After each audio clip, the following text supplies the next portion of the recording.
আসসালামু আলাইকুম প্রিয় সুধী। আজ প্রোডাক্টিভ রমাদানের দ্বিতীয় পর্বে রমাদানে টাইম ম্যানেজমেন্ট নিয়ে আপনাদের সাথে একটি কথা বলবো।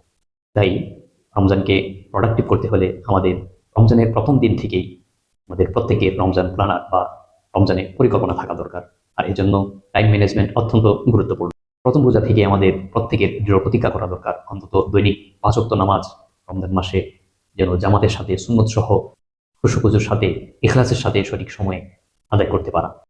দ্বিতীয়ত যে বিষয়টি অত্যন্ত গুরুত্বপূর্ণ তা হলো শাহরু রমাদানের লেদি উনজিলা ফিহিল কোরআন। রমজান কোরআন নাজিলের মাস, তাই বেশি বেশি করে কোরআন তেলাওয়াত করা, সম্ভব হলে অর্থসহ কোরআন তেলাওয়াত করা, এর সাথে সওয়াব লাভের আশায় রাত্রে কিয়ামুল লাইল করবে, তারাবি পড়বে, আল্লাহ তাআলা তার পিছনের সমস্ত গুনাহ ক্ষমা করে। চতুর্থত যে বিষয়টি অত্যন্ত গুরুত্বপূর্ণ, রমজানকে যদি আমরা প্রোডাক্টিভ করতে চাই, রমজানকে যদি আমাদের জীবনে অর্থবহ করে নিতে চাই, তাহলে আমাদেরকে অহেতুক কাজ থেকে বিরত থাকতে হবে, অযথা কাজ, অযথা সময় নষ্ট করা থেকে বিরত থাকতে হবে এবং আমাদের আচরণে পরিবর্তন আনতে হবে। প্রতিদিন অন্তত আমাদের আচরণের মন্দ দিকগুলোর একটি করে বর্জন করা উচিত এবং একটি করে ভালো কাজের অভ্যাস করা উচিত। আল্লাহ তাআলা আমাদেরকে কবুল।